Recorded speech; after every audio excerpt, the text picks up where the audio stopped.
Dear learners, welcome to this online course on electricity and safety measures. So learners, in today's session we will discuss about the electrical earthing. In our first session, you have been acquainted with the importance of earthing classification. We discussed about the equipment discharge and system grounding, the various earthing methods. Learners, the selection of type of the grounding depends on the size of the equipment, system voltage and the protection scheme which is to be used. Neutral grounding of generators and transmission and distribution networks, they may be the solid grounded, they may be grounded through impedance or through resistance. This we have discussed in our first session. You can see here that in the case of the neutral grounding, how the solid grounded neutral is there, where the neutral is grounded. Then the second, you can see that the resistance grounding, where the neutral is grounded through a resistance. Then reactance grounding and resonant grounding. So we have seen these kind of grounding and discussed about this in our first session. So learners, what are the advantage of neutral grounding? So voltages of the healthy phases in the three-phase system, suppose the voltage of the healthy phases do not exceed line to ground voltage. That means they should remain nearly constant. The high voltage due to the arcing grounds are eliminated. So whenever we ground the neutral, then any high voltage or high voltage due to the arcing grounds, they are eliminated. Then the protective relays can be used to provide protection against earth fault. So neutral earthing provide a sensitive means of ground fault detection. It provides improved service reliability. Now the neutral grounding of generators, let us discuss about this when the neutral of the generator is grounded. So to protect the generator and associated equipment against the damage caused by abnormal electrical conditions, neutral grounding of generator is used, and it is used to minimize damage to the stator core caused by internal ground fault. Then it provides a sensitive means of the ground for fault detection. We can use the relay. Then limit transient over voltage stresses on the generator, stator insulation. It can also limit the mechanical stress on the generator for external ground faults. So whenever we ground the neutral of the generator, then we have discussed what are the advantages. So you will see that on small size generators and in generators working on an isolated grid, neutral solidly grounded are used since it improves generators behavior with unbalanced load. For example, diesel emergency generator set. Now the resistance grounding. The resistance grounding was commonly used in medium and large size generators since grounding through a resistance limits earth fault current. On large size generators, grounding through a transformer is used. So we have seen that for the small size generator and for the medium size and the large size generators, which type of grounding is suitable. So learners, in this electrical earthing system, what are the content we will discuss? We have discussed the importance of earthing, classification of earthing. The various classifications are the equipment earthing, discharge earthing, system earthing in our first session. Then now we are discussing the line and pole earthing, points of equipment to be earthed and for what purpose they are earthed. Then I will also discuss about the guidelines for providing the earthing arrangement. Then we will discuss the measurement of the earth resistance, standard earth resistance values, then treatment for minimizing the earth resistance values. then maintenance of the earthing system, and some definitions of the earthing system in our this session and the next session. So what are the learning objectives of, so let's see, learn about how the poles and the lines of distribution system are earthed. This include the line transformers and the distribution boxes. On the pole you can see that there are transformers and the distribution boxes. So we will see that we will learn how these poles and the lines of the distribution system are earthed, including this transformer and distribution boxes. Then learn about plate and pipe earthing. There are two types of earthing. We will see that the plate earthing and the pipe earthing, the two methods are there. Then describe the guidelines for providing earthing to various equipment, and we will see the need for the method for providing earthing. Learn about how to ensure the proper functioning of earthing connection. This includes the measurement of the earth resistivity and measures to reduce the resistivity and to maintain the earthing connection, the resistivity of soil. So let us begin that line and pole earthing. Here for the reference to a pole based aerial LT distribution network, we see that then it is recommended that every fifth metallic pole of LT line should be earthed.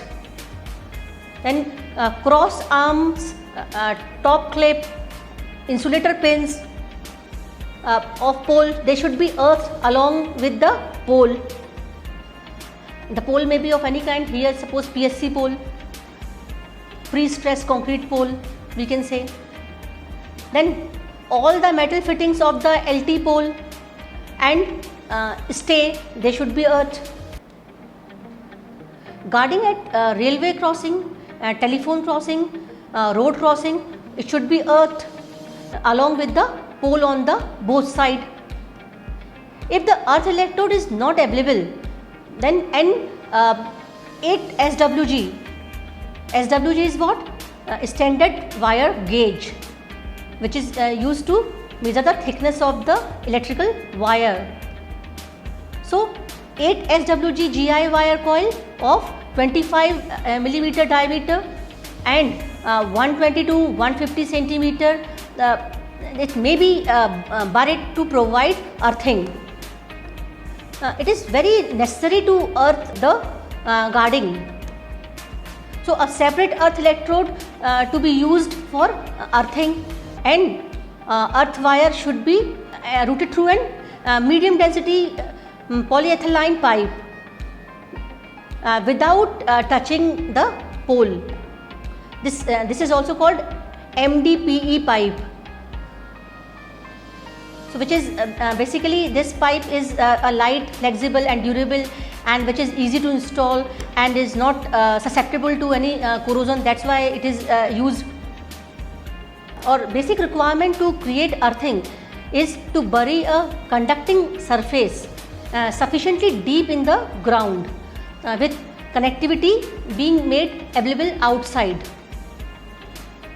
So the buried conducting surface is either it can be the metal plate or metallic pipe. So buried conductor provides a conducting path to route the electrical current to earth and to provide a zero potential surface for connection. So learners, earthing potential at a point is defined with respect to a reference point. You know that by convention electrostatic potential of the earth is taken to be zero. It is always taken as a reference point. So it is considered that earth is a storehouse of infinite negative charges. So most points are at positive potential with respect to it. So whenever you connect the positive potential surface through a conductor to earth conducting zero potential surface, the potential difference will make the current flow into it, and that is what is used in the earthing, where excess current flows out and your equipment are safe. So let us see the plate and pipe earthing.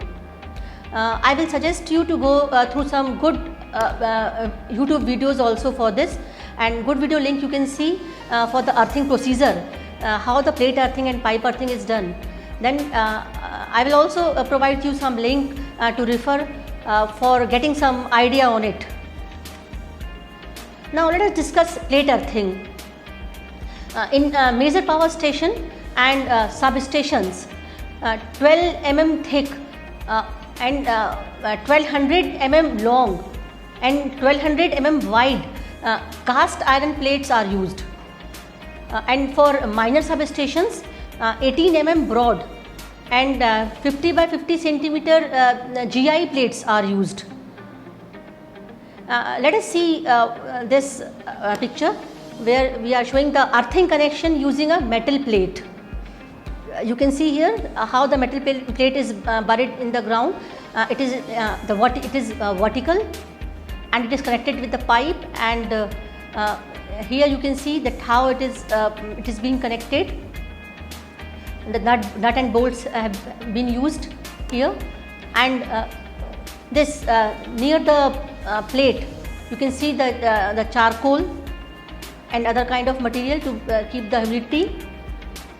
So this is just, and above the this ground you can see that there is a chamber where with the pipe one funnel is connected, and with this during the time of the summer we can put the water to keep the soil wet and to minimize the resistance or resistivity of the earth soil.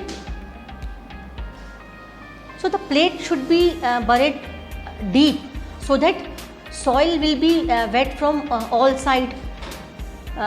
These plates are buried vertically in the pit, as I said, and the coal, sand, salt are filled. In the figure we have shown here only charcoal, but the coal, sand, salt are filled in the pit, each of 150 centimeter layer. So this is just for example. These figures, the quantities are giving you some idea about the grounding. So in the case of multiple plates, suppose there are multiple this metal plates are used, then the plate should be placed at a distance of 1200 centimeter from each other. Now let us see the pipe earthing. Here the pipes, they are buried in then instead of a metallic plate. So for the power station and major substations, 12 mm thick, 150 mm diameter and 300 centimeter long GI pipe are used. So you can see in the picture where the pipes are used, and the electrodes in the form of earthing electrodes. Minimum distance of 1200 centimeter should be kept between the earth electrodes. In major substations, generally this is in case of the major substations. So that means the electrodes are keep apart from each other with the significant distance. Here I have mentioned 1200 centimeter and 180 centimeter in case of the minor substation. So the voltage level is high, then we have to make this kind of earthing arrangement. So the electrodes are apart from each other 180 centimeters in case of the minor substation. So you can see here the picture where the over the poles the transformer is mounted, and one LT distribution, this breaker box is also there. The circuit breaker or distribution box is there. So all the metal assemblies, these are grounded, and this pole, embedded pole is also earthed. At the top of this pole you can see the lightning arresters from where the wire is earthed through this earthing arrangement. At least one electrode should be used at every corner in the substations. Each electrical equipment structure and the entire metal fittings should be earthed. The 3 earth electrodes are used for pole mounted transformer in general, and the transformer neutral, and the body should be double earthed in general, and a minimum 8 SWG GI wire should be used for earthing. What is SWG? This is a standard wire gauge. Then separate earthing should be done for a distribution box. As I have made it very clear in the picture, you can see the picture, then you can see that the pole, that how this is mounted, the transformer is mounted on the pole, and then circuit breaker or distribution box is there. These are earthed using this earthing arrangements of pipe earthing. Then 7 by 10 SWG GI wire should be used for tower earthing. Here the 7 is what? 7 is strands. We have discussed in the conductors what are strands, and then 10 is the diameter. So 7 by 10 SWG GI wire should be used for the tower earthing, and substation gantries 3 mm thick, 50 by 50 ms plate is used. So GI pipe of 25 millimeter thick and 1910 millimeter long is used for high tension lines. So in case of the low tension lines, the GI pipe of 20 mm thick and 1720 millimeter long is used. So that means the length of the pipe and the thickness of the pipe in case of the LT is less as compared to the in case of the HT. When the voltage level is high, in that case we are using that bigger size of the GI pipe. So the purpose of the coal, salt, why do we use these in the earthing arrangement? So we have seen when the plate and the pipe are buried, then we use the coal, salt or charcoal or salt, you have seen. So the purpose of the coal and salt is to keep the soil wet permanently. So the salt percolates and coal absorbs water, keeping the soil wet. So learners, the care should always be taken by watering the earth pits in summer so that the pit soil will be wet. And for this generally the arrangement is made, you have seen in the case of the metal arrangement of the earthing, where the pipe is there and the one funnel is there, then with the funnel you can put the water in the earth pit. So the coal is made of carbon, which is a good conductor, minimizing the earth resistance. So that's why we can use a charcoal. So for substation earthing, the provisions in IS 3043 should be utilized. So learners, let us discuss about the joints.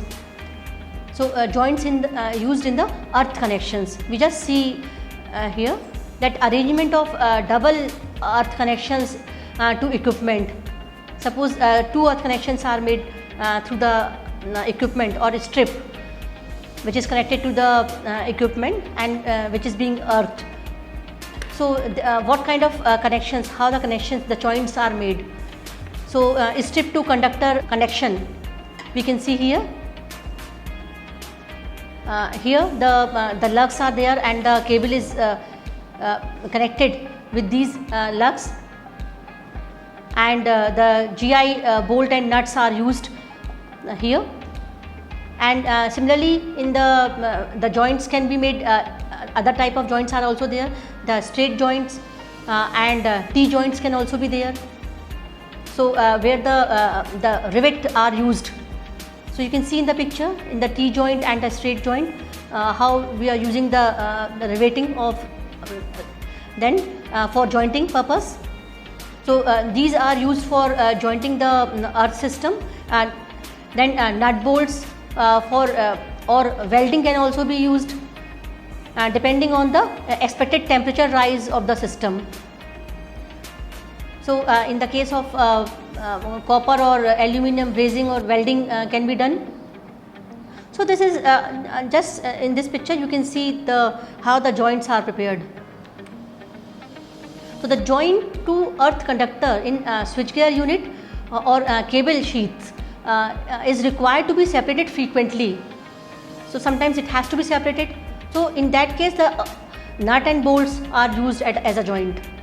Then in case of the steel systems, they should be joined together by welding. Only the place where the earth testing is carried out, it should be nut bolted, so that nut bolt can be opened and it can be separated. And all joints should be properly painted. That means they should be corrosion free. Let us discuss points of equipment to be earthed and purpose. So we have already discussed so many points here.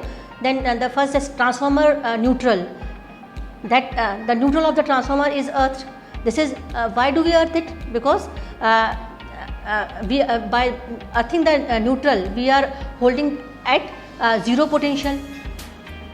For a distribution transformer, the primary side is of 11 kV, is delta connected, while the secondary side is star connected. So the star point of the neutral, that is earth. So earthing is important for balanced power supply. Then generator neutral is also earthed to protect the generator and associated equipment against the damage caused by the abnormal conditions. So neutral grounding of the generator also prevent the arcing to ground on overhead lines. So there you can see that the path is provided in the earth for the earthing current. Then the star point of a load, it is also earthed to discharge the voltage surges. Then neutral of a circuit. Then neutral of the circuit, it is also earthed to provide the out of balance or unbalanced current. Then star point of CT and PT, current transformer, potential transformer, they are also earthed for the earth fault protection. The secondary side we use the relay, and neutral earthing is provided. This provides a sensitive means of ground fault detection. Then equipment earthing is also used, where the equipment are earthed to hold non-current carrying metallic part of that equipment at zero potential. That it is generally done by the body earthing. Then to hold the current carrying part at zero potential for safety, even on earth fault. Then some reference earthing, we say this word, to provide the reference zero potential in the conductor circuit. Discharge earthing, in case of discharge earthing, the discharge capacitive current, it is this kind of earthing is used to discharge the capacitive current charge through earth switch to earth. Then surge arresters, these some points of the surge arrestor is earthed to discharge the surge voltages. Now learners, we see guidelines for providing the earthing arrangements. What are these guidelines? Some general guidelines for providing the earthing arrangements are like all medium voltage equipment shall be earthed by two separate and distinct connections with earth through an earth electrode. In the case of high and extra high voltages, the neutral points shall be earthed by not less than two separate and distinct connections with earth. Each connection having its own electrode at the generating station or substation, and may be earthed at any other point provided no interference is caused by such earthing. If necessary, the neutral may be earthed through suitable impedance. So in case of direct earthing, or we can say that where the direct earthing may prove harmful rather than provide safety, for example high frequency and mains frequency coreless induction furnace, that relaxation may be obtained from the competent authority in such cases. Earth electrode shall be provided at generating stations, substations and customer premises in accordance with the requirement. As far as possible, all the earth connections shall be visible for inspection so that they can be maintained. All connections shall be carefully made. If they are poorly made or inadequate for the purpose for which they are intended, loss of life or serious personal injury may result. Each earth system shall be so devised that the testing of the individual earth electrode is possible. It is recommended that the value of any earth system resistance shall not be more than 5 ohms unless otherwise specified. Some other general guidelines are, it is recommended that a drawing which is showing the main earth connections and the earth electrodes be prepared for each installation. No addition to the current carrying system other than temporary or permanent shall be made, which will increase the maximum available earth fault current or its duration. So no such arrangement should be done until it has been ascertained that the existing arrangement of earth electrodes, earth bus bar, etc. are capable of carrying the new value of the earth fault current, which may be obtained by this addition.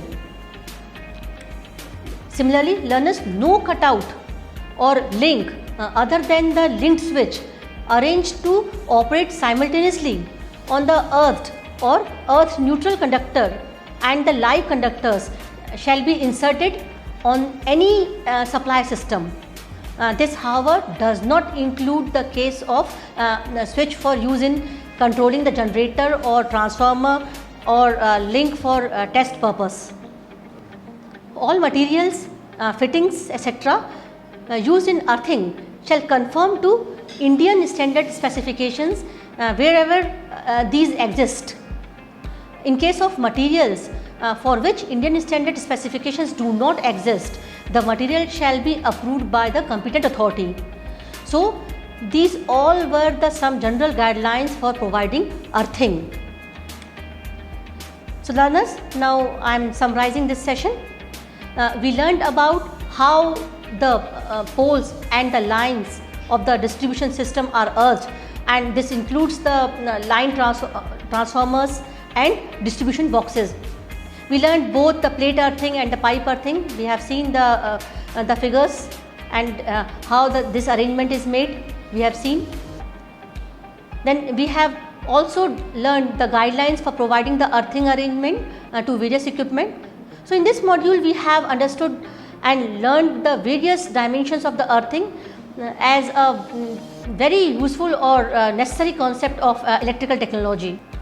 Having understood the need for and method of providing earthing, the next and the obvious learning is about how to ensure the proper functioning of the earthing connection, and this include measurement of the earth resistivity, measures to reduce the resistivity of soil and to maintain the earthing connection. So this aspects of earthing will be discussed in the next session.